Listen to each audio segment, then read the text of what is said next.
تفكر بشكل اكبر من كده. بدل ما بتفكر في الحته بتاعتك في القسم اللي انت فيه او اهداف القسم او اهداف التيم او اهداف اي المنطقه اللي انت فيها، لا لازم تفكر بشكل اكبر. اهداف الشركه، الناس اللي فوق دول عايزين ايه، عايزين يوصلوا لايه، ايه المصطلحات اللي انا بسمعها دايما لما بيعملوا مؤتمرات كبيره ويتكلموا معانا كموظفين في الشركه. الكلام ده كله لازم تستخدمه لمصلحتك ولمصلحه الشركه، وعشان خاطر كل الناس تطلع كسبانه في الاخر. فده اول حاجه. تاني حاجه بقى، وده برضو مهمه جدا لا تقل اهميه عن السبب الاولاني، هي ايه؟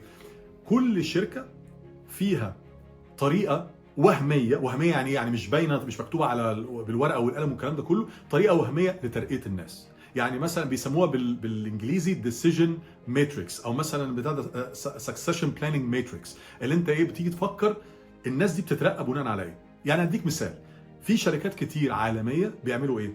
لما بييجوا مثلا بيرقوا الناس عادي بناء على مجهودهم وبناء مثلا على اسمهم والصوره اللي هم مدينها للناس والكلام ده كله.